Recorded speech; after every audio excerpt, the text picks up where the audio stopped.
industry that's rigged. You could buy number ones. Everything is essentially programmed that you have to follow if you just want to be easily successful. What should they do if they have 200 followers? Yo, this is, by the way, before you even answer, I'm going to tell you why, and a lot of people like you tune into my live, and I know you don't have to like 6ix9ine. You don't have to like 6ix9ine. Let me tell you how I came up, just 20 seconds. I came up, I'm not a traditional media outlet. I came up from doing YouTube. I came up from creating something that didn't exist. A lot of people don't like me. Y'all could see last week, they tried to cancel me. They can't cancel you. When 6ix9ine is talking, and even me allowing this platform here, is because I'm trying to let y'all know what I've seen over the fucking curtain in the mountain. And when you hear an established, successful artist... Look at this comment right here. Look at this comment. It takes money to make money. That's what they said. I'm telling you this. There's rappers that don't have a single dollar that can make it. But there's going to be a time when you needed somebody to shoot your video. There's somebody that is going to take time when you need somebody to edit your video. You need money to book studio time. You need money.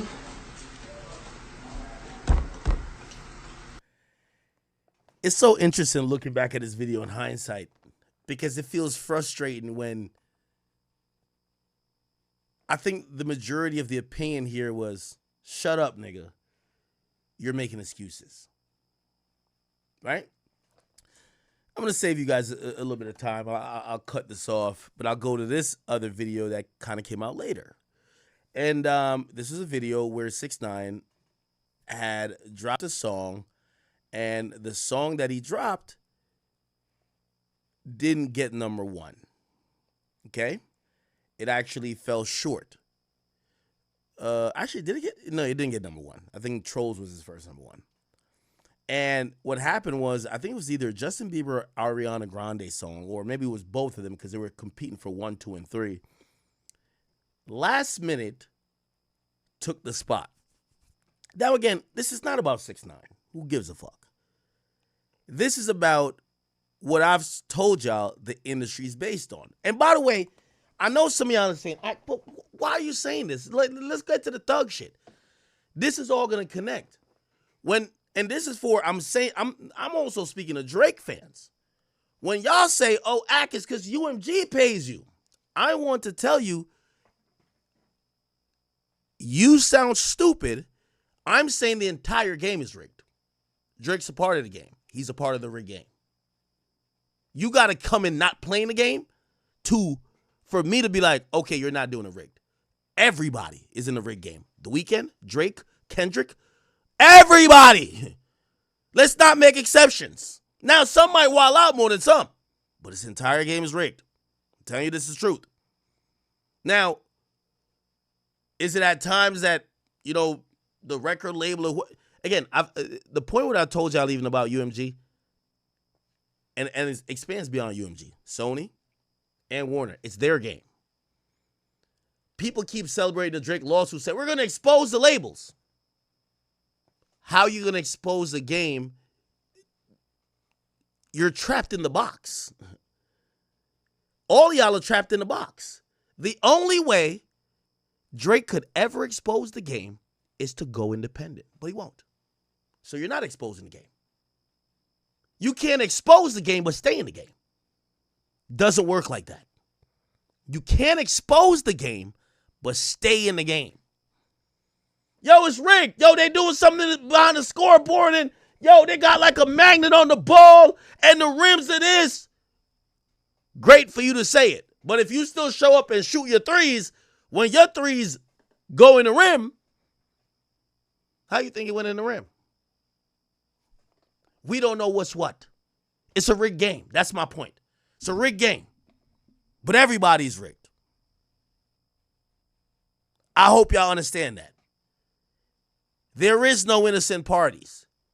And artists might think, and by the way, you're going to hear it when I get to the thug shit, because Gunna probably was beating his chest like, yeah, nigga.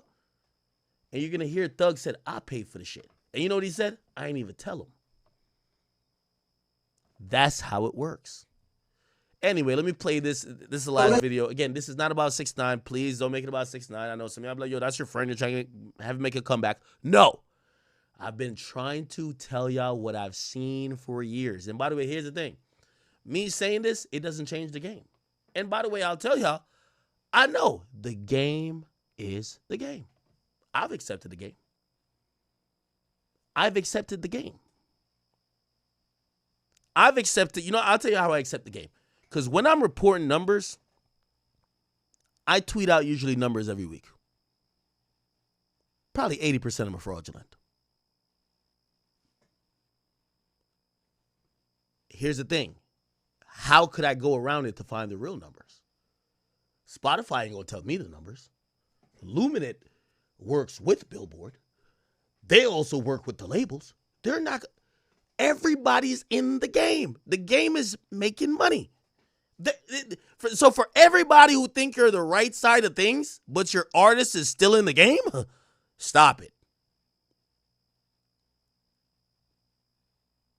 Remember, the game is the game.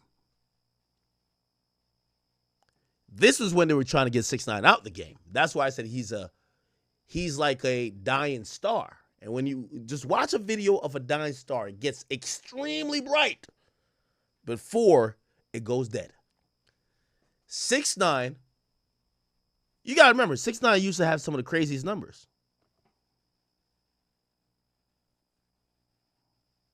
Now, if you ask him, honestly, he's going to say, nah, that's just because people love me. I'm Danny.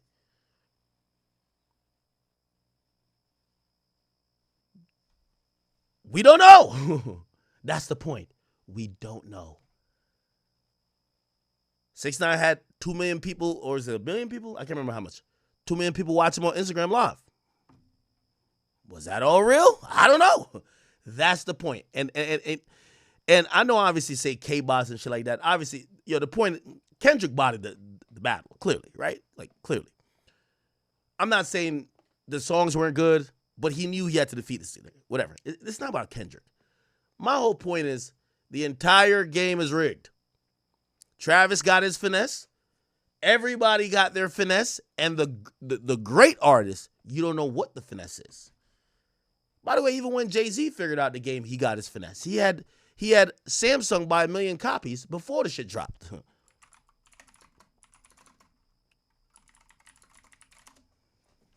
Y'all remember this? The game is the game. So that's what I'll say about the music industry. So for y'all Drake fans, exposing the game means nothing because I'm exposing the game by saying it. But as long as you stay in the game, nothing happens. That's what you should know. Let me say this one more time. Exposing the game. This is not a secret. It's not a secret. It's not, exposing someone's like, yo, you fuck men, but nobody knew. Exposing the game. I told you this 5 years ago. I told you. 6ix9ine told you. There is exposing the game. Don't stop the game. The only time you could break the game is when you get outside the game. This is almost some Squid Game shit. I ain't gonna cap with you, but you can't. I bet any amount to any out. Drake ain't going independent. I don't care what this outcome of this lawsuit. He will still be on a major label. And if you're on a major label, you're playing the game. That's it. I don't care what it is. You might not like the favorites they pick at the time because the major labels do play favorites. It's Kendrick time. Fuck you, nigga. That's what they did. It's Kendrick time. Fuck you, nigga. You think you're bigger than the program, nigga. You think you bigger than the program, nigga. Fuck you. Yeah, they pick favorites. That's what happened. That's what happened. But I do know there's some delusional fans out there that think that you break the game by exposing the game, but still stay in the game. No.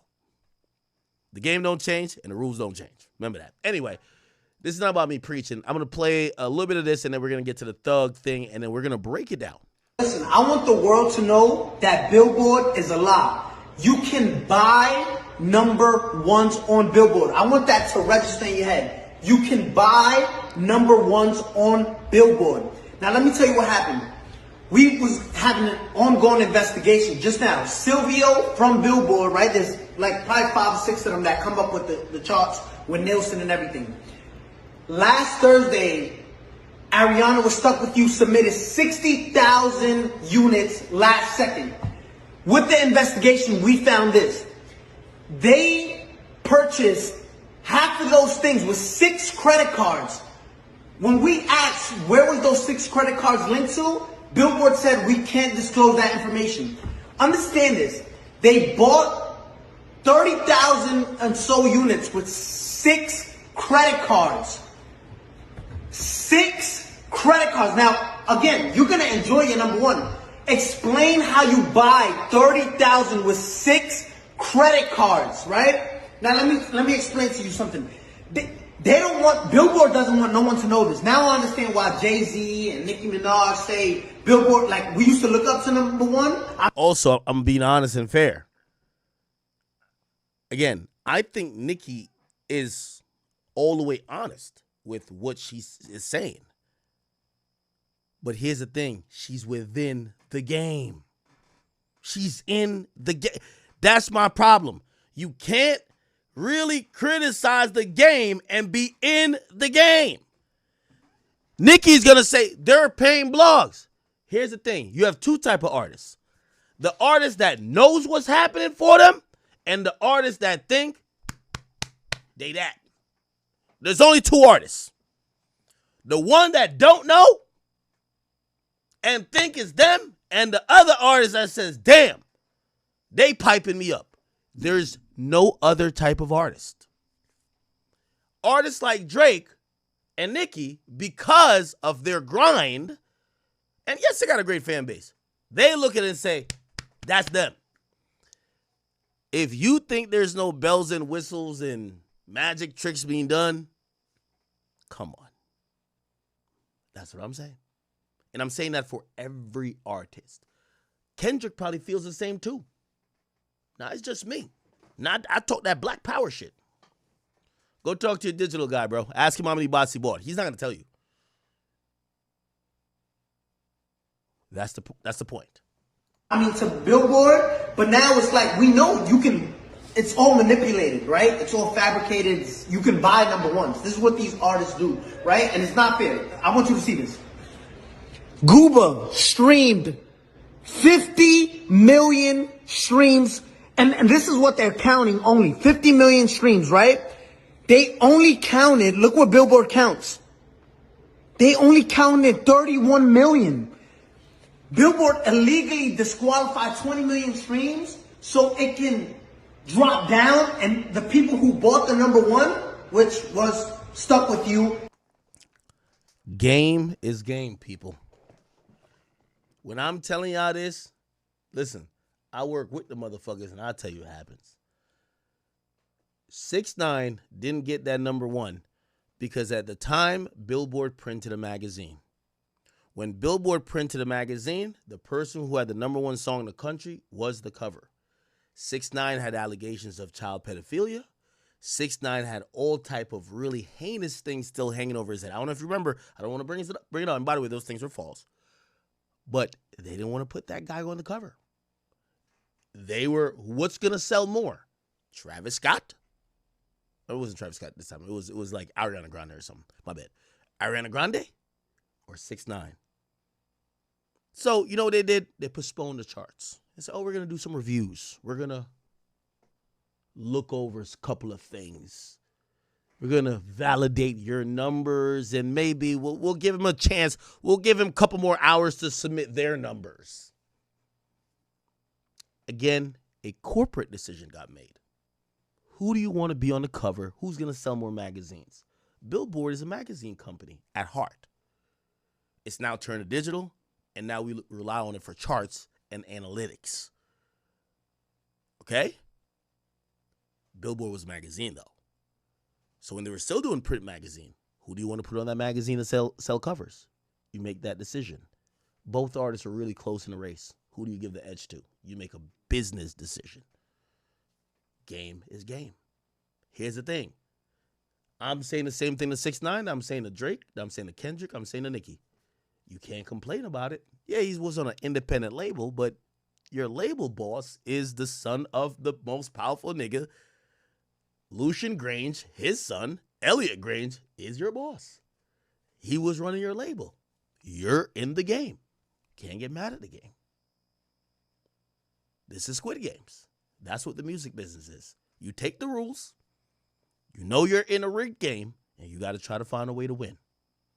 That's it. There's no, you could complain about it, but if you think the game doesn't stop if you mad, remember that. Can go to number one. Look at this.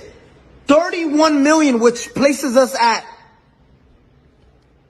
38 points. When in 5th place, you were stuck at 32 points. 6 credit cards buys you 36 credit. Listen. I remember this day. This nigga was losing it. Game is game. You can buy number ones on Billboard. I'm letting you know that. We just... That's a fact. You can buy it. Did a whole investigation, and their best answer was Somebody said, how far does Botton go? Obliterated Bum. Thank you for that $2. That's a great question. Before Botton, it was buying records. It was buying records. Now, it was even a more costly method. I could give y'all actual rates for streams that artists could buy. Right? Also, here's the thing, too.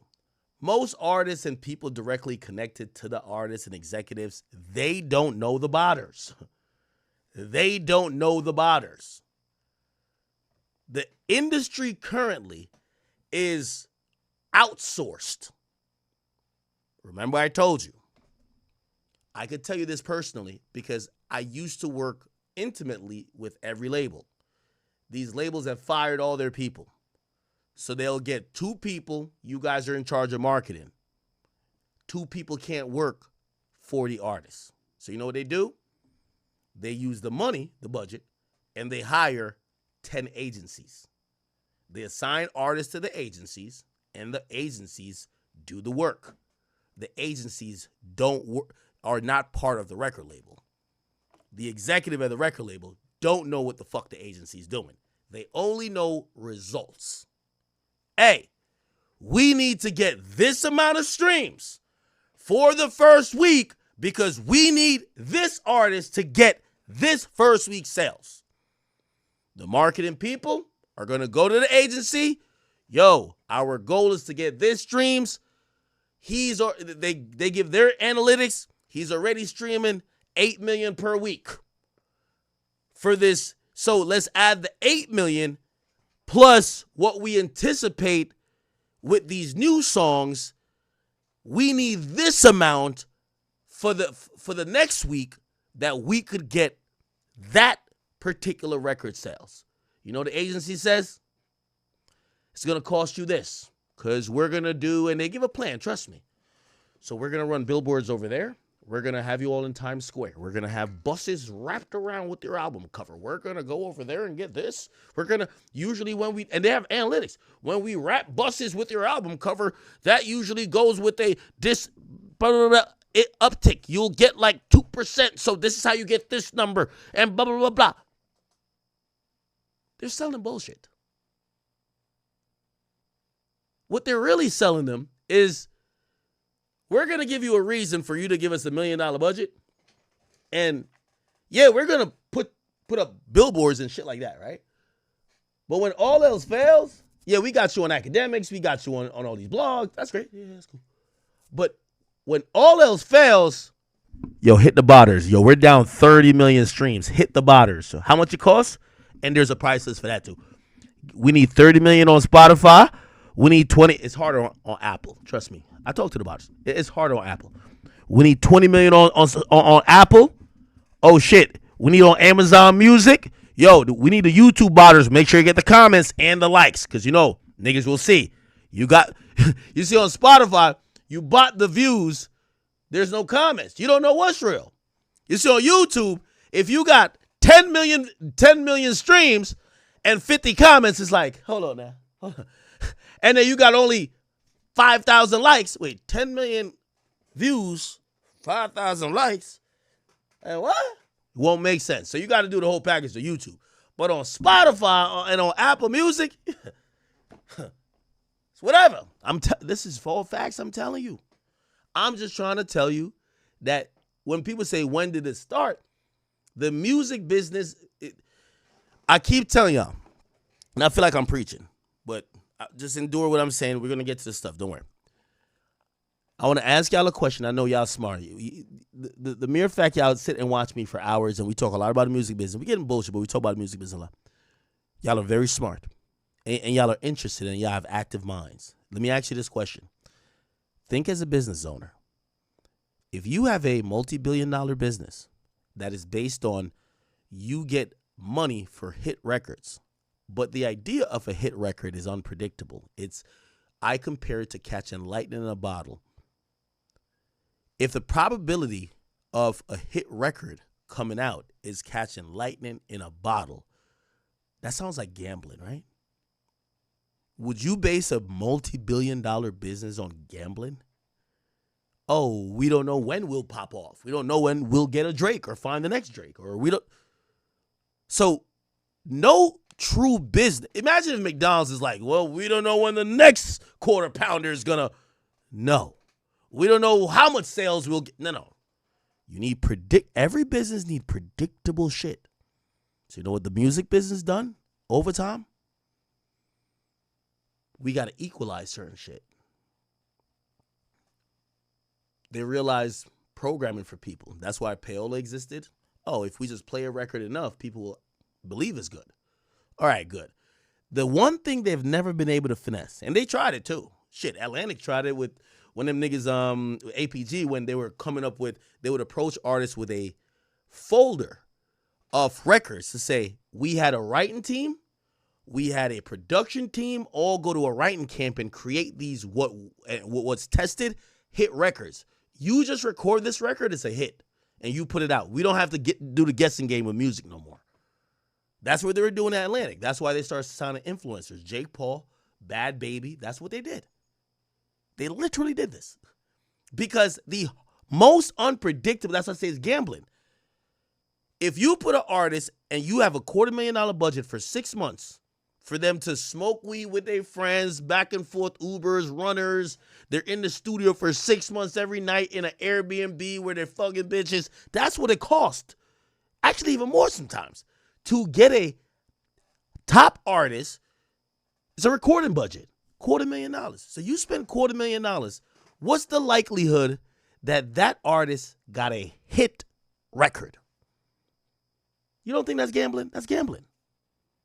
That nigga could be in there just fucking off, got addicted to drugs. He ain't show up for the studio for 2 weeks. He beefing with his bitch. All type of shit happens. So how the fuck do you make sure that the $250,000 you spent for a nigga to be in a studio is going to come back? You got to control these other valves. Well, we'll pick the best of whatever records you made, and now we got to work it. Okay, how do we work it? Well, radio was one thing. We got to make sure radio plays it, force feeds it to the audience, brainwashes them. We got to make sure they're visible. They look like they're popping. We got to make, when people are driving down the highway, you see them on a billboard. That's what happens. A lot of music is an illusion. Like, a lot of people think they pick what's hot. The record labels spend the most amount of money, even usually more than making the music, on convincing you it's hot. Because that's the only way you reduce the factor of the gambling. Because making a hot record is gambling. I don't care how great of an artist it is. As good as I think Drake is, if Drake went in the studio 10 times, his success rate of making a smash, now granted, he's a big name, so anything he puts out would chart, but a smash, maybe 5%. Think about that. And that's the GOAT. The best there is. If Drake, say 20 times he's in the studio, it's going to be one time he comes out with a God's plan. What do you think that Joe Schmo artists, they're in the studio 3,000 times and they're not having a fucking hit record. How does a record label survive? Just once you think about the music industry like that, you'll realize why everything is fixed and why everything has to be rigged. That's the thing about when I hear Drake fans saying, Drake ain't going to expose shit and he ain't going to change nothing. Because the music industry only will ever exist when everything is rigged. It cannot be a free-for-all because this is not gambling. Go to a casino. It has to be rigged. Radio, marketing has to be rigged. Has to. Or else you will hear record labels hemorrhaging money. And the amount of artists that they even put money behind will just go down. Remember I told you that. Okay. So, with that in mind, now you have the basis of why and how the music business should be looked at, right? 6ix9ine said whatever. I was explaining the history. So before, back in the day, and when you say, the question from the person who donated was, when did it start? Well, botting is just easier because the first way is not only radio program and shit like that, which is kind of like botting too, in a certain type of way. Because if you're artificially putting in radio spins for a song that shouldn't have radio spins because you're doing payola through some weird means, so you're pumping it to an audience, hoping they will react. And even if they don't react, those what's called BDS, which is the spins of the record that is being incentivized by money, it affects to this day that they haven't taken this out of Billboard. Radio spins still, which could be paid for. Do you get what I'm saying? So there's bots everywhere. Where's the thing about streaming bots? Botting existed in radio too. It's called payola. And then the first form of botting was record labels buying their own records. So Nielsen is it's a data company. It basically looks at the data and the stats for entertainment. They do it for television. They'll come back and be like, this is the TV ratings. Okay, they've partnered with some other companies, and there's actually a company that does that too. But they'll do it for TV ratings. They'll do it for music listens. It's any type of consumption. Because you know why? Again, remember, you got to think about the business. The business is, if we invest $250,000, how do we turn that into $2.5 million? How do we 10x it? And gambling is not how you 10x it. You ever been to a casino? You ever brought $250 in there and trying to turn it into $2,500? How many times are you successful? How many times you lost your money? No company's going to base it on, I think I got a hunch. So all these things exist because of it. So when we're thinking about the music business, you have to always keep that in mind. Okay, so record labels used to buy their own records. Nielsen, which is a data company, because it was hard to figure out what sales were. There was nothing as streams where it was just has a tally you could just look at that Spotify would give to you. The only way they would do, because they would have to wait for every store to report, they started going with record shipped, which means an artist would be platinum. And by the way, the RIAA, which is a certifying agency, that they're the ones who say you're platinum, gold. In certain markets or certain countries, they go silver. Like, you could actually go silver in like Jamaica or go silver, like I believe in the U.S. Not the U.S., UK. They give out plaques. They don't go off sales. They go off records shipped, which means if my label shipped out 1 million records and not one person bought it, I'm still platinum. Do you see what I'm saying? So it's all about these metrics. So you have one company, RIAA, they go off records shipped. Now, granted, I'll give them credit. Now in the streaming era, they do an audit. So, like, for example, my song with 6ix9ine, right? Like, I have a song with 6ix9ine. And by the way, even Blues Clues, right? I'm using myself because these are real things. If I want a plaque for it being gold, I would pay a fee, and they would do an audit. They would look at any record shipped. Obviously, nobody's sold no physical record for that song. They'll do an audit. They'll come back, and if they say we passed the audit, they're like, you're gold. And now they certify it. Then you pay another fee for them to ship you a plaque. That's just how it works, honestly. That's how it works for everybody. Okay. And it'll have their logo on it, the RIAA. That's why nobody else, if you see a plaque and it doesn't have RIAA, it's fugazi. I know Spotify put their own plaques out, but people don't respect Spotify plaques like that yet. Okay. So you have RIAA that goes off record shipped, but you could finesse it by the label that's putting the record out, not even buying it, just shipping. They don't even care who bought it. So it could be on the in the stores, nobody bought it, it's still platinum because it's about record shipped. Now Billboard's is different. Billboard did it one better. Billboard is going to care about supposedly records scanned. So yeah, you ship the records, but their numbers is records scanned. So yeah, you shipped 300 records to this one Best Buy. But if 20 or let's say 200 got sold that week, they'll count the 200 and they'll move to the next store and they'll tally it up. Okay? Now here's the thing. You could finesse that too. There's a finesse everywhere. That's what I keep telling y'all. Game is game. Everything has a finesse. That's the only point I'm trying to make to y'all. Everything has a finesse. And all these artists are finessing. It's a steroid era. So in the first finesse with RIAA, your label ships out an exorbitant amount that you ain't going to sell, but you get instantly certified as gold or platinum. Right? The second finesse, which is the Billboard finesse, and this is the first Billboard finesse. There's been finesses because they change the rules often. Travis Scott's the king of it because as soon as they change the rules, he figures out he's like a math whiz. As soon as they change the rules to stop the finesse, he figures out the new finesse 30 seconds later. Travis Scott's the GOAT. Not him, because Travis ain't that goddamn smart. It's his team. And listen, this is where you gotta know the people behind the scenes. Travis has a really smart team. They figured it out like that. Cool. So, but the first Billboard finesse was buy the records and then slowly return them. Yes, I don't know if you know this.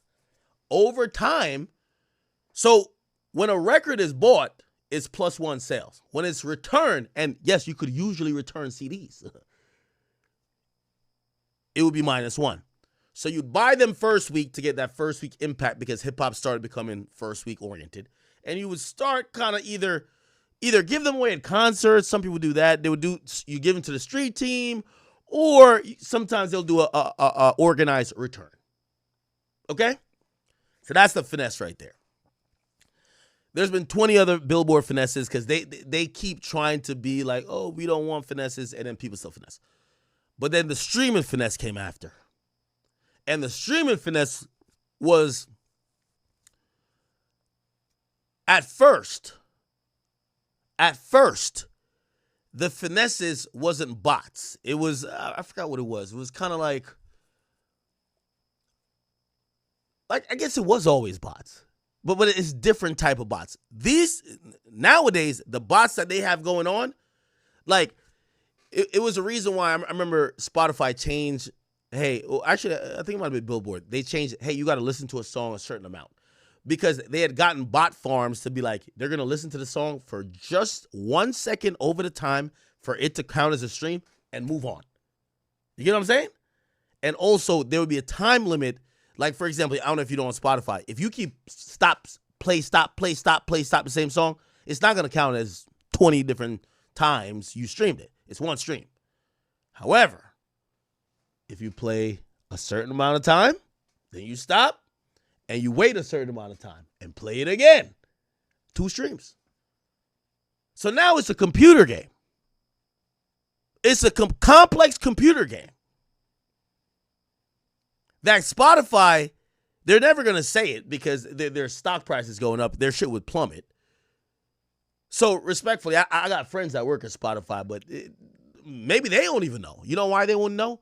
Because that would be privileged information that if people bought a stock for a publicly traded company and it's known that the money that is being paid out or that's coming in from these inflated streams are not real, that stock price drops.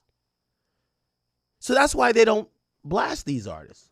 You think that's, and that's my problem also with Spotify. You see, Apple supposedly does a better job, but Apple never speaks on anything. And Apple's situation is bigger than music. They sell iPhones. You know, like, don't even put streaming numbers out. Like, they're like, we don't go fuck with Travis Scott sold this tweet. Get out of here, nigga. You want us to put out a tweet that he had the highest streaming rate? Fuck out of here, nigga. Buy an iPhone, nigga. Buy a fucking MacBook Pro. That's a reality. But Spotify, they've been announcing every month. It's about to be a year now. Yo, we removed mad fake streams. And I think they used to, because I remember one time they used to mention, or they mentioned an artist that did. They don't do it no more. They don't want to embarrass the artists. The labels who own part of Spotify got in there and said, yo, hold on now. Game is game. Game is game. If you find out that one of our artists finessed and the finesse was so bad you caught it, just don't blast them because it's going to hurt our artists. Just silently remove it and we'll have some internal talks. So again, the finessing continues. Okay, I'm probably boring you guys a little bit with the idea, and I hope the main point I was trying to say, and I hope the takeaway is, if you're in a major record label system, the finesse is happening. Game is game. That's it. Whether you're Drake or the nigga who's on the shelf, how much the finesse is how much the label gives a fuck about you at the time. And I think Drake gonna learn that. Because if the labels want to say, oh, let's teach this nigga a lesson will be taught. Just like how, and this is where I'm always confused by Drake fans. If we want to believe, and I do believe, that the labels said, nah, this Kendrick shit finna go up, which they did, you have to believe they allowed Drake to get that big. It's not like they were like, oh, we're not gonna let Drake get that big, and Drake somehow got that big, like organically. No, nigga. Game is game. They allow what they want to exist, and they kill what they don't want. No favorites. Okay. So, I guess that whole, monologue or, that whole backstory is really key for me to play this audio. And this audio is the audio where Young Thug is in jail. And again, only the rapper Russ has ever really spoken on bought streams, but he was seen as a hater. Obviously, 6ix9ine did, but, people, 6ix9ine. But we finally get the proof that the purchasing of streams actually happened. Now, Young Thug is the owner of YSL, the label that is under 6ix9ine Entertainment. And one of his artists is someone named Sergio Wanatelli. Oh, shit. I was about to say Sergio Wanatelli. Sergio Kitchens, a.k.a. Gunna or Wanna.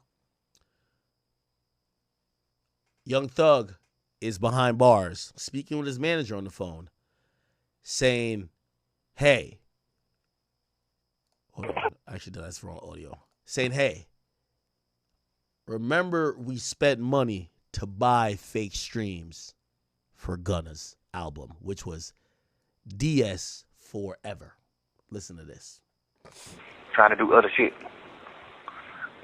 When he did his 2-album deal with me, Cash called me one day like, hey, what the hell going on with Gunna? Who's speaking for him? I'm like, wow. I'm like, oh, I'm there. He trying to get signed right here with Weeknd signed it. And he demanded he want, $20 million. Whoa. So I already done told him, like, whatever you want, just say it. I'm going to give you the money, whatever you want. Just on some we brother shit. Like, I know you can't go nowhere in this world and get no $20 million check. Okay. I hate to pause it here. I know I'm talking too much today. I'm sorry. I want to juxtapose that idea to the entire situation. remember, on the biggest of level, we're talking about Drake and UMG. Do you see how, in one sense, Drake might be... You heard what Thug said? I know you can't get that $20 million that you're trying to get from nowhere else. Why is he saying that? Because Thug is saying, and this is what he means, this hype you think you have that demands that, I created. Actually, it's fake. I bought it. I paid for it. UMG, part of their disposition of Drake is, you can't negotiate against us when your leverage and power we create. Drake could disagree, but I keep saying, game is game. The only way to show is to go independent. You cannot show them from within their system. They create everything in the system. This is the matrix. You can't, you think you're going to be in the matrix and fight it from within? Good luck. The same way they brought you in, made you this, yes, they could turn you to that. May not have to be with a battle. Maybe this is the way they probably try to bring Drake down a notch. But it could have been, all right, cool, let's cut the radio, let's cut this, let's cut that. All right, we're going to do half of this. Let's see him be the Drake that sells $700K again. That happens. Let me keep playing. No label. You're not doing numbers like that. You alright, but you ain't doing that like that. You know, like the number one album you just had right now. I paid for you to have a number one album. You didn't. You know what I'm saying? Honestly, earn a number one album over the. Okay, that's such an important thing, and people. This went over people's heads when they heard it, because people only care about bots. Let me ask you a question. I'm gonna put it in perspective with you. You got a business, and tonight we're all independent entrepreneurs. You have to put your entrepreneur hat on. You got a business, and you could influence your employees' performance, whether they do good like this or they do good like this. By the way, this is baked into the music industry, chat. I'm telling you. I'll give you the exact definite. Well, let me just finish that point, and I'm going to give you the definition or example. If you could influence your employees' performance that they perform here or here, well, it's probably good for the company when you have them perform here, right? Until it's time for you to pay them, it's probably good for you to have them perform here because they have less leverage. If you could dictate how much leverage they have, when it gets to the time that you need to pay them, it's a performance review, you're probably gonna be like, oh, well, you fucked up here, here, and here in the last 2 weeks. But otherwise, you want them to be performing great. It's what happens exactly every time an artist has to re-up.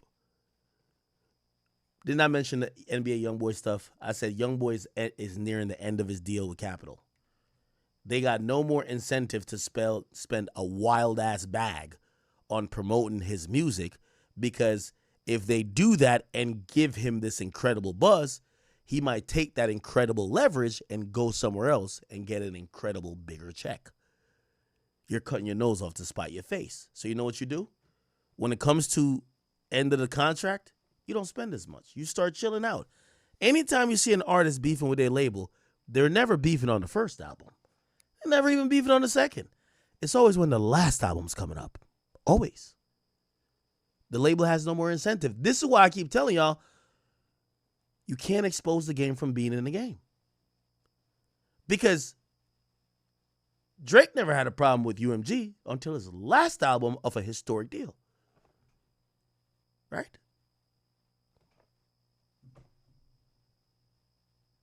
Yeah, they're not trying to pay you. You think you're going to get $1 billion. They're going to sound nuts going to their investors saying, yeah, we paid one artist $1 billion. The stock is going to drop. They're like, what? Y'all just throwing out what?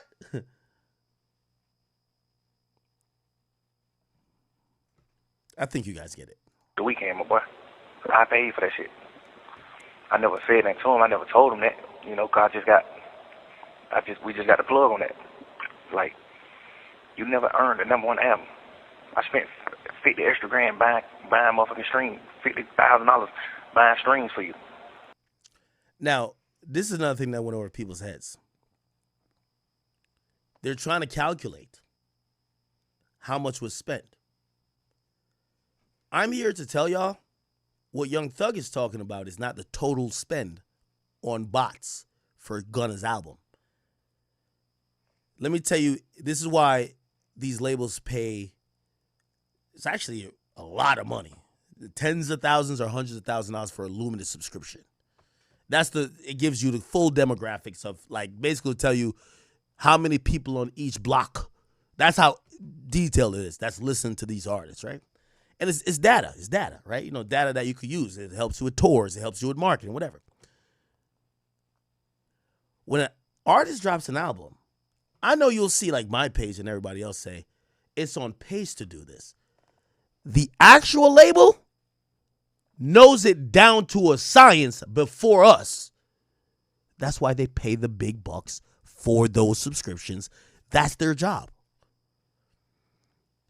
The $50K that Young Thug is talking about was when he realized the race was going to be close. And I seen Gunna fans trying to be like, oh, yeah, no, it was only 2,000 streams, and I seen them remove it. Nah. This happens a lot. As the week progresses, when you're in a battle, you're going to have to keep doing. And by the way, Billboard gives them early reports, too. We don't see those.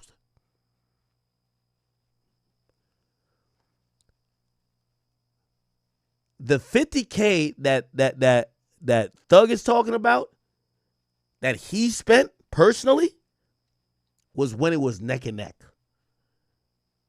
There's already bots in the label budget. There are bot purchases in the label budget already. But that's the steroids. Everybody got them. So when you're hearing the $50K and you're like, oh, it took 50. No. It took $50K. It was a close race. It took $50K to bump him over the hill. It's not $50K just entirely. It costs a lot way more than that. For you to be weak. Right. And Cash know the same plug, so Cash could have did the same thing. But chat, when you listen to these conversations, a lot go over your head. I'm going to break it down for y'all. You know what he says? Cash, which is Cash XO, the guy who owns XO. Say he know the same plug. By the way, they all know the same plugs. Kung Fu Kenny people know the same plugs. Like, we call it the K-bots, but these bots have been existed. We just termed it the K-bots. They all know the same plug. This is very interesting here, chat. Remember I told you this is the music business. Game is game.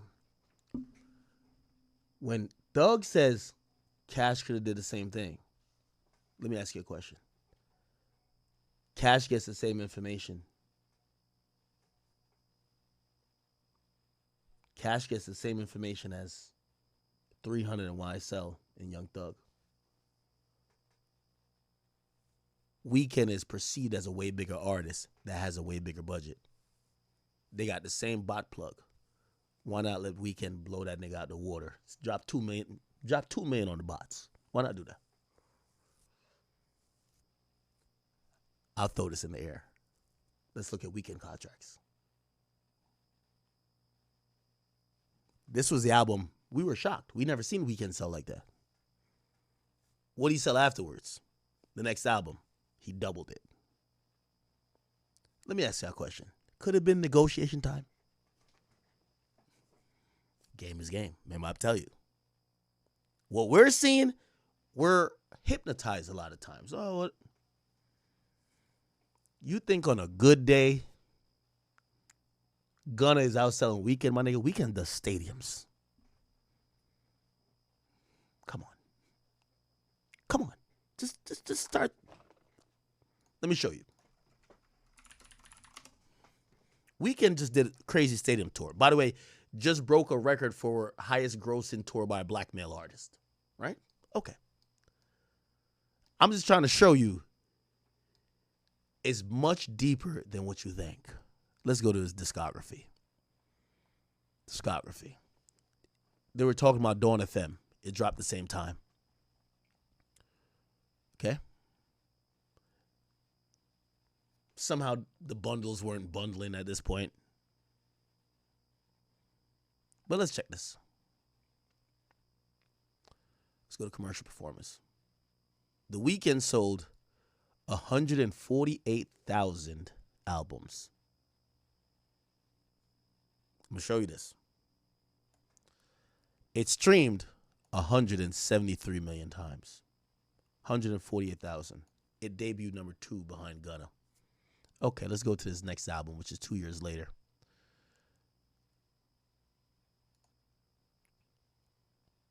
Oh, shit. Never mind.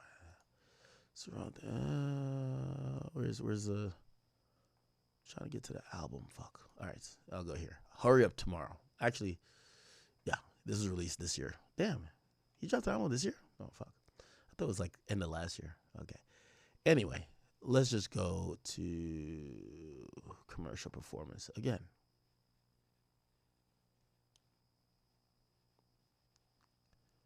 Give me a second.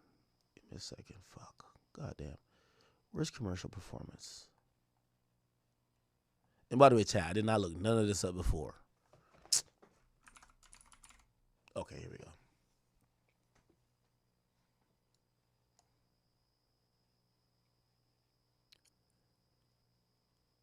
Okay. First week sales.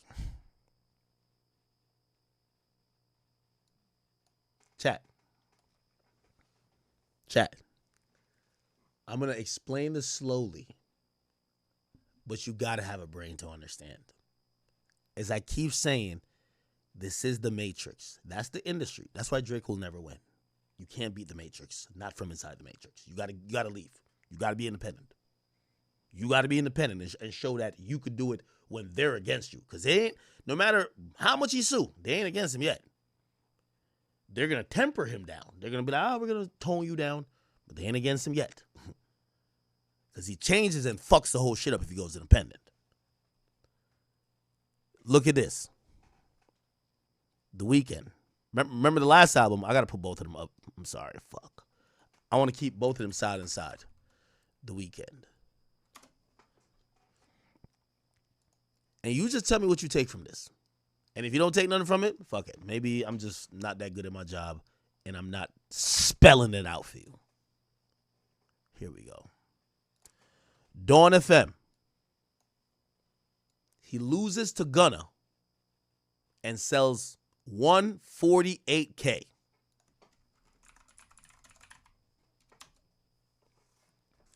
He loses to Gunna and sells 148K. The next album,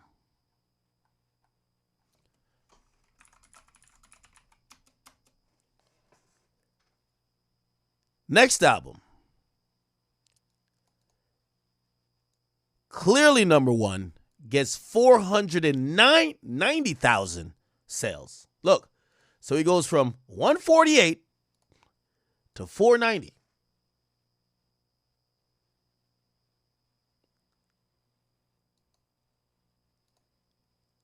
Here's the interesting part. And by the way, I'm not accusing the Weeknd of botting. It's actually the opposite.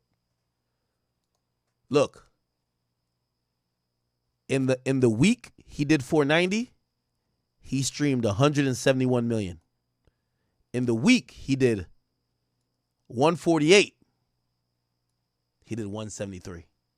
He did more streams the week he sold 148,000 than the week he sold 490.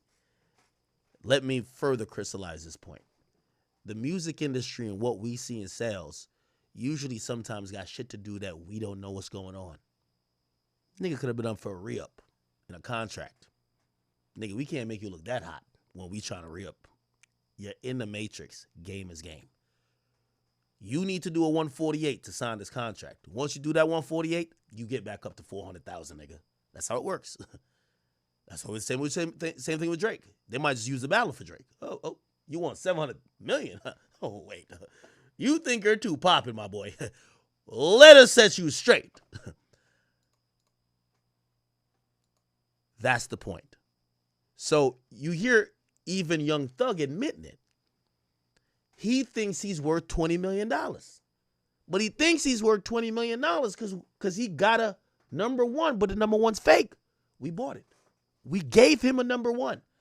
We artificially created a number one for him, and he thinks that's his worth, and he think he could get $20 million.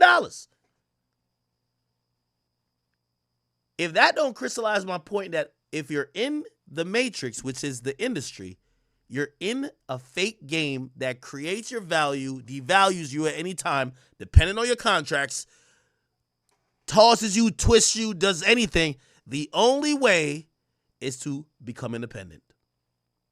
And even then, there's 20 different ways which they still try to influence the shit. Anyway, I'll keep playing this. If you didn't get this point with this whole thing that I did, you're lost. But Cash, like, let it go. Cash just, like, stand down. Like, man, let the nigga go on the win. I ain't standing shit. You see what he says? Me and Cash got the same plug to the same bots. But the Weeknd looked a little bit, that was an embarrassing look for the Weeknd, wasn't it? You lose to Gunna, and you're a huge mega superstar. You heard what Thug says? Cash was like, I'm gonna stand down. You think Cash is standing down for Gunna? There's probably something that happened during that time with Weeknd. That's their business. But remember this is always the business of music. Stand down like a player. You know, but he did a little deal. He got some little signs for a little nigga from his hood, whatever. Did the same shit, but he did a deal where he took their money. So these niggas, some young niggas too, these niggas like 17, 18. Somebody said, I understand why Drake is yet to give Ak an interview. What does Thug got to do with Drake? Nigga, they're all in the fucking music business. I'm telling you, the whole music business is the same. They're all the same. My nigga, like, we're not creating a new industry for one nigga. This is all the industry, gang. They're all in the industry. Kendrick, Drake, name anybody, nigga. Even the dead niggas is still in the industry. You drop music on a major label, you're in the industry. One nigga is suing because he's saying this is what's happening. That's what you have a nigga here admitting it's happening. But he's admitting it's the game. What do you mean what it got to do with Drake? Drake's lawsuits acting like niggas didn't bot before him. Everybody probably got botted. Now, does the label strategically use their botting? Probably. Is your contract about to be up? Well, no bots for you. Yeah. I guarantee Drake signed his contract with Universal. We start seeing shit we'll never see. We're like, oh my God. That's all you got to do. Sign on the dotted line. That's what you're in the matrix. Sign on the dotted line. Let me put it like this. If Drake signs with Universal, whatever bullshit deal they're trying to get him, they probably lowball him like a motherfucker. In the next 2 years, you would forget Kendrick exists. Trust. They're not loyal to Kendrick. They don't give a fuck about Kendrick. They don't give a fuck about Drake neither. But these niggas, that's a plantation. Boy, you gonna get down and lay down. Do you get what I'm saying? Like real kids, baby. The oldest one of them probably be 18. The oldest one, no, probably about 20. The oldest one probably be 20. It's like 5 of them. They probably like 16 to 20. Man, these niggas ain't got no tongue. These niggas ain't popping. Nobody in Atlanta ain't heard of them. They done did like 3-4 shows in the city in 2-3 years. Like these niggas done had 3-4 shows, and they shows be like goddamn $5,000. You know, it's on the behalf of Gunna and all that shit for sure. Like the show. You know, niggas booking you just because they like, oh, they Gunna new artists, they upcoming, they Gunna new artists, but they ain't got no song, they ain't put no music. Now, this is why I gotta keep pausing it that you guys could really lock it in here.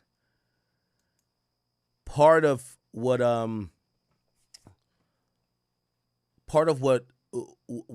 Thug is talking about, right? And part of his disposition is that he feels he's created artificial leverage for Gunna that has Gunna asking him for too much money. He wants $20 million. He's like, nigga, you're not a $20 million artist. I pumped some fake shit into your shit to make you look like a $20 million artist. However, what Gunna is doing that I think he's also peeping, Gunna was trying to start his own label. You don't hear that? At the end, he started talking about, oh, Gunna, he signed some niggas, da-da-da-da. Bingo. That's another can of worms that you got to get to. Because that usually opens up problems. I'll put it like this with y'all. When Lil Wayne was an artist, just straight to Cash Money, all was well. Here's a Bugatti, da-da-da, you're great. Then the idea was, Wayne, you could start your own label. At first, he colored within the lines because he brought it in and became a joint venture. That's how we got Young Money, Cash Money. Birdman owned 51%, Wayne owned 49%. Thug, I know he's talking and you're only hearing hate, but you're hearing a nigga who understands the game on his level from where he's working with. Thug ain't a dumb nigga. Let me tell you this. Young Thug is a manipulator, but he's not dumb. Young Thug is a manipulator, but he's not dumb. Actually pretty smart. I'll give you some more proof. And by the way, we're going to play this again. I'll give you some more proof. Remember when we covered this? I want to show you how smart Thug is. Here we go.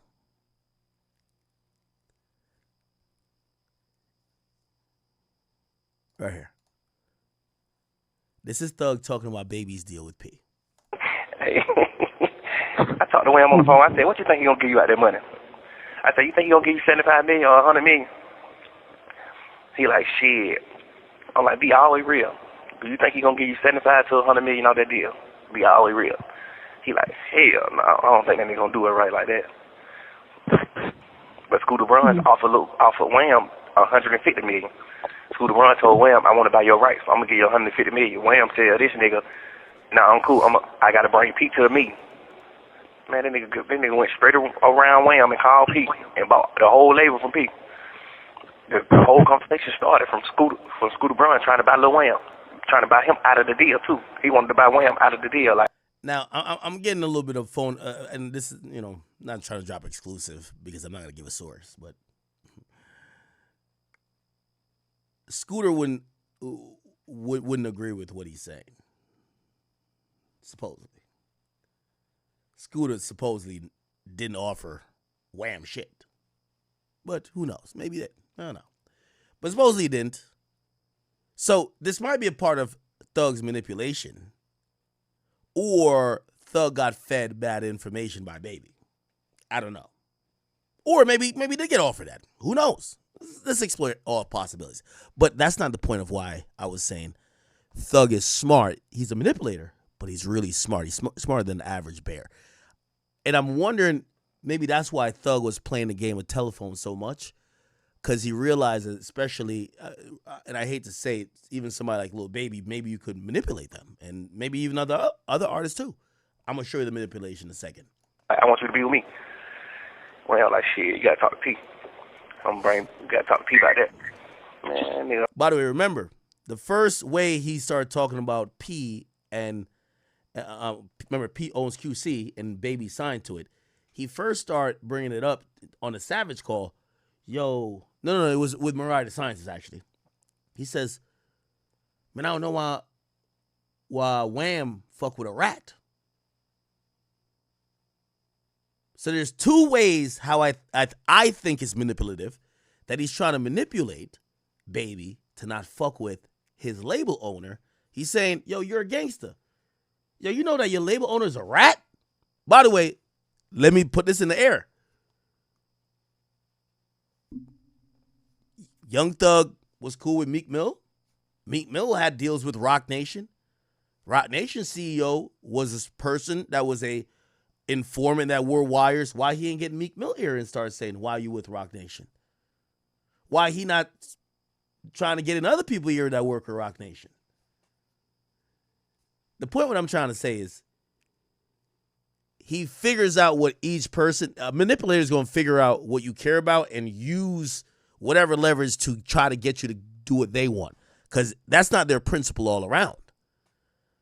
So he's picking you, baby. And he's saying, yeah, yo, I thought you was a real street nigga like me. Yo, why you fucking with a rat? Now, maybe that didn't work perfectly. The next thing he came with was, damn, not only you fucking with a rat, but y'all niggas just sold a label. He ain't give you nothing. Making it seem like he's getting robbed. Now, I don't know if Young Thug had interest in signing Baby. I don't know. But it damn well seems like the strategic playbook of a manipulator. He crossed that nigga red hot, worst way. I'm on the phone with him. He just like, man, that nigga Scooter Braun try to have the same deal with me, the same meeting with me. I tell that nigga, I ain't really doing that without P. You know, I'm just okay. So it looked like Baby told him that. solid. Man, P go take the meeting without him and get the jump business done. Of course, a nigga get the business done for $300-400 million for sure, but goddamn, bro. Hey, I talked to him on the phone. I said, what you think he gonna give you out that money? I said, you think he gonna give you $75 million? Okay. Now, I'm gonna tell you why I think this is super manipulative, but he's smart. Because here's the obvious question that I would ask Thug, right?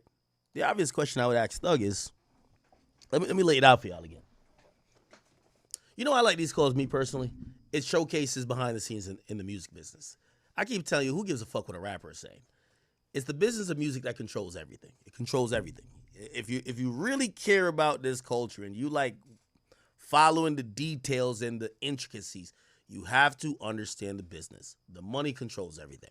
So if you don't understand the business, you don't understand music. I'll say it again. You don't understand the business, you don't understand music. And the small minds are going to think about what they see on the blogs, but the more seasons you get, you're going to realize all of these things only get to the blogs once the money breaks down.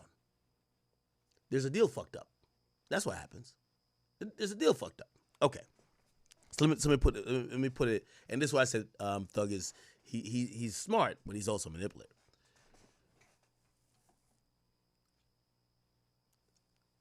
Thug is saying to Baby, P sells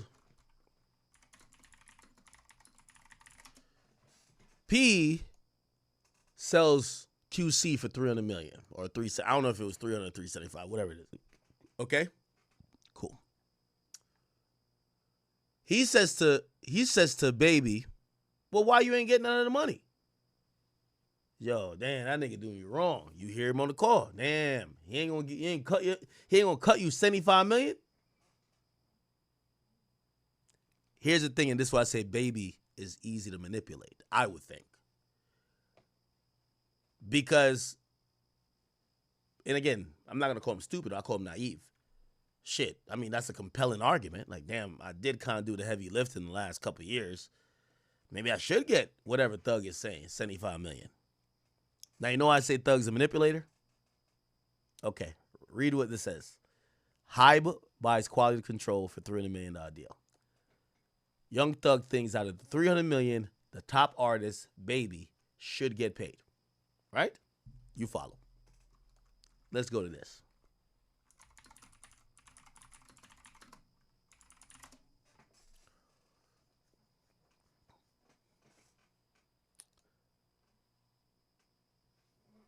.300 Entertainment, an independent entertainment company co-founded by Lear Cohen, Kevin Liles, Roger Gold, sells to Warner Music Group. The deal was reportedly worth $400 million.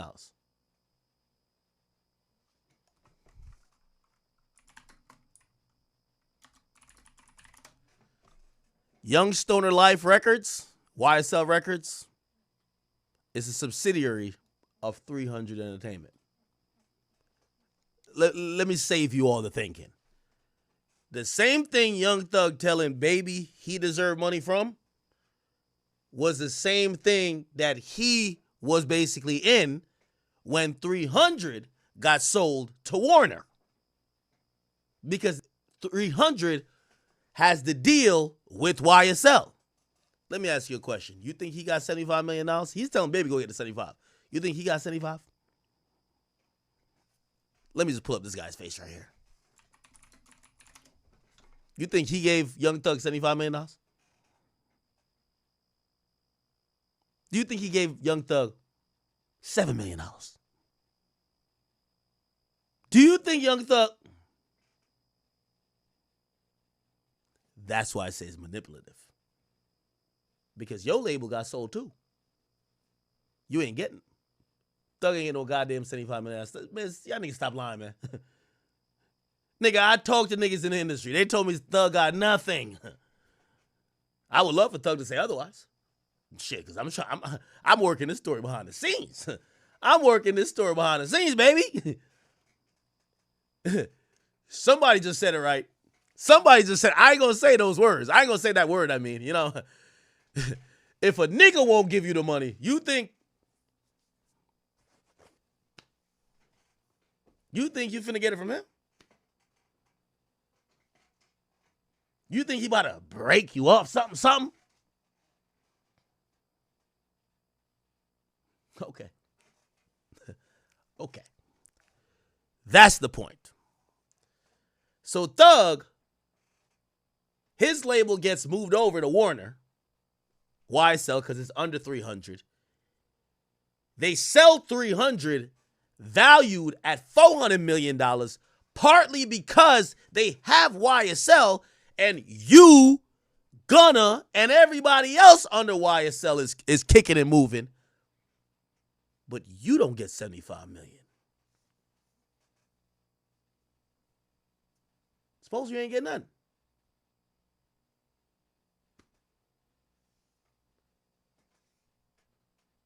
But you telling Baby, yo, go to P and go get your bread. He should break you off 75. It's manipulation because you put a nigga in a situation that when you were in the same situation, you went along happily not getting nothing. But you're telling him if he don't get nothing, you're getting robbed. Now, I know some people might be like, well, maybe he learned from his mistake. Or maybe he know how to get a nigga to start looking at the people he's in business with like he's being taken advantage of. Because, tell me if I'm wrong, I know he moved to YouTube. But I seen Thug and Kevin Lyles, and Kevin Lyles showed up to court. They look like they was all cool. He not mad at these niggas, and they ain't give him nothing. They ain't give him shit. They ain't break him off no 75. I'll leave that there. As I said, classic manipulation. You got nothing in the deal, but you tell that nigga if he don't get $75 million, he getting robbed. Damn near. Game is game. Obviously, when I say, that's why I said Baby would be naive, and I think he was naive. Because if you're getting manipulated by Young Thug, like, I don't even think Young Thug is the sharpest knife in the drawer, but he is sharp because he understands the music business way more. Way more than these niggas. Way more. That's the thing. Okay? All right. Now, let me play this clip one more time, and then we're going to go on to this next clip where Thug even talks about, and this is why I say Thug is smart. The reason why Thug knows about the bots and stuff like that is because Thug's not only an artist, he's an executive, and he's smart enough. And by the way, I'm going to be honest with you. I'll just put this picture up one more time, and I won't say a word. If you're saying, how does, well, if Thug knows about the bots, every other artist knows about the bots. No. The person we mentioned that knew about the bots for the weekend is a high up executive. That's also huge in the management game as well. Very big deal. Well, how would Thug know about the bots and that other guy who's high up in the game? Where he probably learned it from?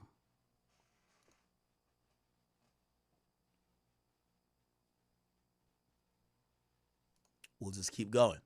So let me just play this one more time in full, then we'll go on to the next clip. Trying to do other shit. Remember I told you, game is game. You know, when he did his 2-album deal with me, Cash called me one day like, hey, what the hell going on with Gunna? Who's speaking for him? I'm like, why? I'm like, oh, I'm Nen. You know, he trying to get signed right here with Weeknd signed it. And he demanded he want, you know, $20 million. Whoa. So I already done told him, like, whatever you want, just say it. I'm going to give you the money, whatever you want. Just on some we brother shit. Like, nigga, I know you can't go nowhere in this world and get no $20 million check from no label. You're not doing numbers like that. You alright, but you ain't doing that like that. You know? Like, the number one album you just had right now, I paid for you to have a number one album. You didn't, you know what I'm saying, honestly earn a number one album over the weekend, my boy. I paid for that shit. I never said that to him. I never told him that, you know, God. By the way, let me tell you this. And this is why I said Thug is also high up in the game. The convo he said he had with Cash gave him the courtesy to say, hey, Gunna is trying to get signed over here. Right? Basically giving him a chance to say, hey, listen, we're not trying to take your artist, brother. But what does that passively say? When Thug signs him and that's the first album, you need that artist to be happy. You need that number one. So they kind of almost, they tip their hat to Thug, they give him the information, but they also, he said, we got the same plug with the bots. They allow him to get the number one. They didn't fight him. They allowed him. Now, I think that's a bigger situation. Something was going on with Weeknd. I don't know. Now, granted, some people might be like, nah, that was the Weeknd throwback album. Remember, you know, it was Dawn FM. You know, you got the old look, this and third. Game is game. Ain't nothing coincidental, bro. Okay? But very interesting when you start peeling back the layers of what the conversation was really about. And this is just Young Thug just chatting. We just got the plug on that. Like, you never earned a number one album. I spent $50 extra grand buying motherfucking streams, $50,000 buying streams for you to be weak. Like, and Cash know the same plug, so Cash could have did the same thing. But Cash, like, let it go. Cash just, like, stand down, like, man, let the nigga on the win. I ain't standing shit. Stand down, like a player. You know, but he did a little deal. He got some little signs for a little nigga from his hood, whatever. Did the same shit, but he did a deal where he took their money. So these niggas, some young niggas too. These niggas like 17, 18. Like. Now that went over your head too. He's talking about Gunna doing maybe a label deal himself, or he's fronting it on some production company level. But he said he's using his leverage to get these young kids a deal, but he took all the bread. This just shows you how cannibalistic the music business is. But what I keep telling y'all, if you're in the business, you're in the major label system, game is game. It's all part of the game. Gotta accept it. Gunna was learning the game. Gunna signed two kids or two people who's 17 or 18 or whatever. Used his fame, his clout to front it. Got some huge budget. Took the majority of it. Probably was going to look at it and be like, oh, no, I'm going to get y'all along with features and I'm going to co-sign y'all. Obviously, shit went left. Like real kids, baby. The oldest one of them probably be 18. The oldest one. No, probably about 20. The oldest one probably be 20. It's like 5 of them. They probably like 16 to 20. Man, these niggas ain't got no tongue. These niggas ain't popping. Nobody in Atlanta ain't heard of them. They done did like 3-4 shows in the city in 2-3 years. Like these niggas done had 3-4 shows, and they shows be like goddamn $5,000. You know, it's on the behalf of Gunna and all that shit for sure. Like the show, you know, niggas booking you just 'cause they like, oh, these Gunna new artists, they upcoming, they Gunna new artists, but they ain't got no song, they ain't put no music out, no nothing. They just doing shows. So these niggas like, man, we got a show coming up in about goddamn 3 weeks. We got a show coming up in 3 weeks. We just we want to put a song out so we can perform it at the show, cause we ain't got no song out. So we put the song out, fun little niggas and shit, whatever. These niggas go do the show. This lame man nigga take goddamn 2,500 from the young niggas. I'm like, man, nigga crazy. Game is game. Gunna was learning the game.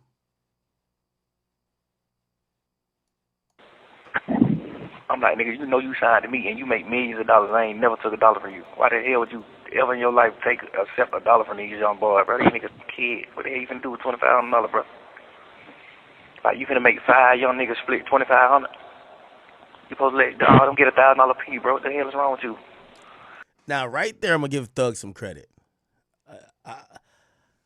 I do think Thug had this like Machiavellian like spirit, and like definitely had this. I think he was trying to. I've heard like people say this a lot, like this whole John Gotti thing, and I definitely think he wanted to be like an overlord of like a lot of the shit going on in Atlanta. But he is generous. He is generous. As long as it folds up under him, he's generous. He's generous. He's not like selfish. I guess he was discussing Gunna to say, man, Gunna's a selfish nigga. 2,500 ain't finna do nothing in the world for you, boy. He like, well, that's a deal they got. I'm like, boy, hell, got your mind fucked up, boy. You losing your sanity. Like, boy, that hoe got your mind fucked up. The worst way. Like, at this point, nigga, I just gave you $20 million. I just gave you a $15 million check. Ain't no way in the hell you spend no 2,500 from these young nigga, bro. These nigga got 4. Nah, he said he gave now. Remember, he said he signed Gunna for 2 albums, $20 million. Right? Gunna turns in. This is how it works, chat. He turns in the first album because as soon as he signs the deal, right? I guess like remember Gunna's hot, like whatever. The deal was about to expire. He signs another 2-album extension or whatever, which is a 2-album deal, and he turns in DS Forever, and because it's a $20 million deal, it would work like this: $5 million for the option, so $5 million up front. You turn the album in, you get the other $5 million, right? Then they pick up the second option, or it's probably just already baked in the cake, and they give you another $5 million. And then when you turn in the second album, you get the other one. But they'll probably make a new deal by then. So he basically gave him $15 million because they're pretty much into the second album. So Gunna gets $15 million. And he says Gunna still is taking $2,500 from the guys he's trying to sign. So, ain't no way in the hell you spend no 2,500. Man, it's crazy. Like, he's that type of shit. I think he'd just be like, oh, no. And then the shit was like, he would do his deal with me, and he ain't say nothing to me. He's sitting around me every day just chilling, kicking the brother shit, but going behind my back, trying to talk to other companies about signing. And I already done told him, like, whatever you want, just say it. Whatever you want. Before I even heard about him talking to companies or anything, I was like, shit, hey, you know your deal, look. Now, here's the thing. I can't blame Gunna for that. Because that is part of realizing your market value. You have to, if you're just with one employer, and even if they said, yo, you got a blank check, write what you want, you might not know what the market offers for you. Like sometimes, you know, especially like newer artists when they're, you know, like say they're going to Rolling Loud or before they get an agent and they're going to get signed, and they say, how much you want for a show? And they don't even know what to say. They're gonna name the amount of money they think is a lot of money, but sometimes their value is way more than that. I ain't gonna lie to you. I just agreed to some shit recently, and I gave them a pretty decent price. The way they said quick, I'm like, fuck. The market probably is dictating that I'm probably worth twice this amount. So sometimes you got to play the game to kind of figure out what your true market value is, even if you're not gonna leave. And I wouldn't call that disloyal by Gunna. I would think that's just plain trying to find his market value. He like, hell yeah. I'm like, shit, what you want? Somebody said, man, you keep it in fair. No, you're not getting what I'm saying. I'm not saying he should go to another company. But he might have to go take some meetings to realize, yo, bro, right now, your value is $30 million. So what would happen is you would go to your brother, you would go to the guy who put you on and say, dog, yo, I'm gonna keep it a bean with you. It's right now the market value for me is 30. If you match it, I'm definitely staying here. And maybe Thug says, bro, I can't match the 30, but I got 25 for you. That right there, you never know. This is how these regular business work. It might be like, you know what, man, I fuck with you so much, I'll take a haircut, pause. Like, I'll take that discount, whatever. I'm going to do the 25 with you, even though niggas offering more. But at least it's more than the 20 that you thought that was the max. So, again, this is business. You can't knock somebody for trying to see what their market value is. Be like, I'm trying to really see now what I want. Be like, I ain't really trying to hit you like that, big brother. Just really whatever. I ain't on that one. I'm like, man, right. Whatever you want, text it to me. If you don't want to just talk like a man, just text it. Be like, all right. Never text nothing. I get a phone call from Cash saying he's talking to labels. I'm like, oh, okay, so you want to sign with labels? I'm like, all right. Now, really, Cash is the one who kind of dimed out Gunna. Gunna was trying to figure out like what people would offer him, and Cash was like, yo, this nigga came over here trying to get a deal. That's your artist, right? All right, let it go. Cash like, hell no, you got to sign with you. Like, you done created it, nigga. You got to sign with you. You got to re-sign with you. So you finna give him the same money that anybody finna give him. I'm like, hell no, just let him go. So I guess can you explain something to me? Trying to do other shit. When he did his 2-album deal with me, Cash called me. Now, there's a longer version of this. Let me see if I can find it. I'm going to try to find it. Give me a second. I think it's this. Yeah, I did a 5-album deal with him. I'm so 1,000. I took his 5-album deal down to a 3-album deal. But he put out 1 album already, so when we renegotiated and did the deal, it was just 2 albums, plus the one he had just put out. So he had a 5-album deal and I had a chance to exercise another album. That was the deal. I took that shit down to 2 albums. Now, in all of this, and I'm being honest, man, I do think Thug comes across as a fair businessman. I do think so. However, he is manipulative in trying to get people to do business. I don't think he's greedy, but I think he's manipulative in trying to get people to do business. So and I think he was trying to steal Baby from QC. Damn, bro, 1,000. And the only reason why I did it was because I was in a label deal, and I didn't want him to be tied to my label deal, because I'm like, they ain't doing what's right by me, so I'm spending more money than them. They ain't doing what's right, so I don't even want you tied to this label deal shit to the point where they can be eating off of your income. Like, this shit just straight yours, nigga. Like, I don't even want your income, and you signed to me. I'm entitled to 50% of all income for you. I ain't never took $1 in my entire life of living from him. Never, ever, ever. Shit like that. But I done seen him start a label, and I'm like, shit, you might as well sign your label to YSL and run it like that. I heard about him having talks with other people, trying to do other shit. Now, I know what y'all are saying, chat, and y'all gonna have to be fair.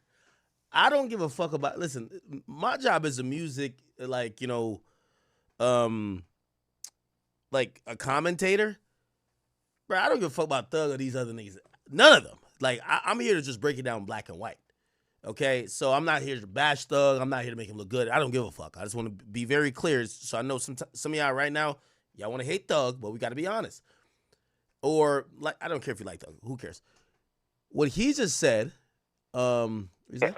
I heard about him having talks with other people, trying to. Okay. So Gunna's trying to get his own label, and Thug said he heard that Gunna was doing whatever. I see some of y'all in the comments saying, no, he should have signed with Thug. Well, if you think that, what do you think about Drake, who didn't sign OVO underneath YMCMB? Is Drake disloyal? Because that's what you would be co-signing. If you're saying that, because Gunna got his chance from Thug, he should have brought his label under Thug's label, which is YSL. Well, I got about 5 examples of people who got their label and brought it elsewhere rather than the person that put them on. Drake didn't bring his label under OVO. Kendrick didn't bring PG Lang on a TDE. These are very big examples. Kendrick and Drake did the same thing. Kendrick didn't put out music for 5 years because he wanted nothing to do with TDE in terms of putting out music and starting his label. PG Lang is not under TDE. OVO is not under YMCMB.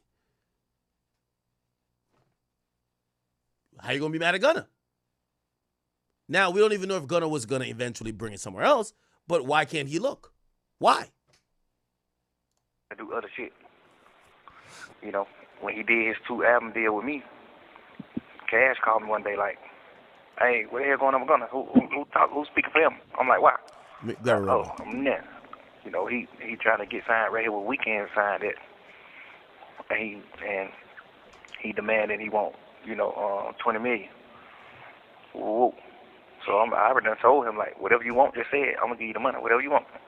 Just on some we brother shit. Like, nigga, I know you can't go nowhere in this world and get no $20 million check from no label. You're not doing numbers like that. You all right, but you ain't doing that like that. You know? Like, the number 1 album you just had right now, I paid for you to have a number 1 album. You didn't, you know what I'm saying, honestly earn a number 1 album over the weekend, my boy. I paid for that shit. I never said that to him. I never told him that, you know, cause we just got the plug on that. Like, you never earned a number 1 album. I spent $50 extra grand buying motherfucking streams, $50,000 buying streams for you to beat Weeknd. Right, and Cash know the same plug, so Cash could have did the same thing. All right, but Cash, like, let it go. So this is a call we've listened to some parts, not all parts. I'm gonna skip past to a little bit right here. 25, I ain't finna do nothing in the world, chilling, kicking the brother shit, but going behind my back, trying to talk to other companies about signing. And I already done told him, like, whatever you want, just say it. Whatever you want. Before I even heard about him talking to companies or anything, I was like, shit, hey, you know your deal, look. He like, hell yeah. I like, shit, what you want? Okay. By the way, I'm waiting for that full call to be released. Well, actually, no, that's part of a Mariah Scientist call. Okay. Now, the other call is... Do we get to the Dirk stuff? No. We get to... I haven't seen this. Let me see. Full call. So now Thug is talking to his mans about buying fake streams for his album. Okay? Because this is after he was so geeked about, yo, I want to beat this guy in sales. Well, he wanted to beat Gunna, but Gunna wasn't dropping on. They weren't dropping on the same week, but he wanted a number 1. Here we go. This is, by the way, this is Thug talking to his manager. I said nobody has ever put out 2 number 1 albums from jail. Obviously, hopefully you're out by your birthday. You know what I'm saying? But if you weren't, like, that would be historic. Right. And even if Boozy moves, we still have to deal with Morgan Wallen because he's doing 100,000 every week, no matter what. Who? Morgan Wallen, the country guy. Yeah, what the fuck is this nigga doing? Why the fuck didn't we think to put him on the album? Like, what the fuck? I mean, you think we gonna beat the boy? Yo, my man, I'm not going to sleep until we beat him. So whatever happens. I'll tell you. Yeah. Whatever happens. So beat the boy, like, okay. Beat the boy, then tell the boy you can't beat me, join me. That's iconic. Get on this song, young boy. Everything you know what I mean? Man. Let's go. Yeah, let's try to beat that nigga. You still got that plug, right? That shit what we did with none of them, you still got that plug? Yeah, you know what I mean? Yeah. Tell you. All right, my boy. Yeah. All right, I love you. Call me an hour. I said nobody has ever put out 2 number 1 albums. Okay. Now play it again that you could hear it a little bit clearer, but I do want to pull up Young Thug, Business is Business. Now that particular album was released 2 years ago. June 23rd, 2023. I believe it has 2 Drake features. Remember I told you back then there was supposed to be a Baby song and also a song with Dirk dissing Gunna, never ended up being on there, but there was 2 Drake features. The album actually debuted at number 2. It earned 89,000 units. Okay? Now, what's important is, let's look at number 1. They weren't even close, honestly. What's that? 19. They weren't even close, honestly. Morgan Wallen, I think, spanked him crazy. Oh, actually, it wasn't. Morgan Wallen did 110. He was number 1 with 110. And Young Thug did 90. Yeah, 89, pretty much 90. So that's who was their competition. I forgot who was the third. Who was third?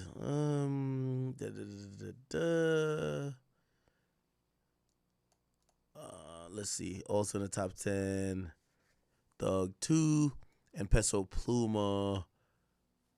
Pluma was 3 and Kelly Clarkson was okay. Now, let me, and again, chat. This is, my stream is for people who like the music business. I've always said my goal, and I thought this was the thing that was going to get me on in the game. Not the Warren Chirac, none of this. I wanted to be the person who pulled the veil down. Because as a regular consumer, before I ever got into this, I was really intrigued by this music industry shit. I was really intrigued. I wanted to know all the intricacies. Okay, this is another one of those things. Chat. Most number ones, I would say, and I'm saying this, not that this is the official term, most number ones are negotiated. Now, that might sound wild because we're talking about bots, but let me explain. These labels that are competitors, Sony, Universal, Warner, they do speak. They know there's a big 3, and they know they're majors, right? They compete, but they speak. Not only that, subsidiaries of each label. For example, in Universal, let's say you have Interscope, and let's say you have Def Jam. Let's say within Warner you have Atlantic. Obviously, well, actually it's AMG now, Atlantic. But you have 300, and you have Warner Main, and on Sony you have Epic and whatever. The point is this. Niggas do they calling around, and usually the CEOs of these companies would be like, hey, listen, these are priority artists. Like, for example, if Drake is dropping, there's nobody important on Republic, usually, that will drop. This is why Drake and Taylor, well, first of all, Drake got to kiss the ring. He did already. There was actually rumors in that building, in Universal, that Taylor is fucking with Drake. I told y'all the story. When Drake was dropping Her Loss, Taylor allegedly, it was rumored in the building that she, and by the way, when Taylor tells Universal something, she's the queen. Like, Drake not even the king. Taylor's the queen. So whatever she says, they're doing. Okay? They don't give a fuck if Drake is dropping. They don't care who's dropping. Right? And Drake even rapped about it. I think he acknowledged it. Like, Taylor's the only person who can run me off a date. Yeah, it's Taylor's building. When Drake was dropping Her Loss, Taylor was flirting with the idea of dropping a bundle package, which was like a deluxe. Because you remember she was dropping mad deluxes called His Loss. Almost like playing off Drake's album title, but not with no music directed at Drake. But the idea has been, and if you look at her drops or her bundles or when she's announcing these little special drops, they have always coincided a week before or a week after Drake, or even during the same time, which usually is not the case. In the major label systems, if we have 2 behemoths dropping, they negotiate. Okay, it's not clear for you to drop during March 2nd to March 18th because the plan is she's going to drop March 4th, and we want her to have 2 or 3 weeks at number 1. Then you could come in and take over the number 1. That's how it works. Like, this is not just like niggas just throwing shit out. All right, you come and you do this. It's like really negotiated. The labels, I keep telling you, music, if you think it's as chaotic as, let's see if a nigga that's smoking weed that's got 10 bitches in the studio and 50 guns, if they could make a hit song that makes $100 million. No, nigga. It's really structured. Not on the artist level, but when it gets up to that level, right? So the point is there's a schedule of who's going to drop And they negotiated with these artists to be like, hey, listen, yo, you should drop here. We have another priority here. And it makes it where every artist could get a chance at getting a number one, especially the big artists. Now, if you're not a big artist and you're not going to get a number one, nobody gives a fuck, right? Like, it's like, yeah, you could drop the same week as Drake because, nigga, you weren't going to be number one anyway. Like if you were going to sell, like, 15,000, like, they're not going to be like, oh, you can't drop when Drake drops. They'd be like, nigga, you had no shot to be number one. Go ahead, buddy. You know what I mean? Like, fine. We don't give a fuck. But if you're a guy who has a shot to be the number one, you're not going to drop when Drake drops. It's just not, like, stupid, right? Now, obviously, some artists could force the issue, which, you know, the label is going to reluctantly tell you, nigga, this is not going to be good for you. And also, we're not going to give you the budget that you probably would need. Why? Because we're pumping money down a black hole because you're competing against Drake. They're saying there is footage of Young Thug allegedly telling, I don't know what is considered telling and what's not considered telling in the streets anymore. Sometimes they just speak and they're just saying whatever, but it's not true. And people say if you say anything at all, it's telling. You never know, but what X said is also true. If you're liked, you're not a snitch. If you're not liked, you're a snitch. So you just gotta wait and see. This isn't gonna get bigger or anything. Too many people like Thug. Thug influenced, like, he's basically like, I don't know. He's like on Future's level of like influence, like the Uzis, the people like that, like little babies, like all of Atlanta basically. Him and Future are like neck and neck. I say Future is bigger, like song wise and all that stuff, but influence wise, Thug is definitely up there. He started all the, feel me, yeah. But it's your boy Big A. Please make sure you like, comment, subscribe, and let me know how you guys feel about it.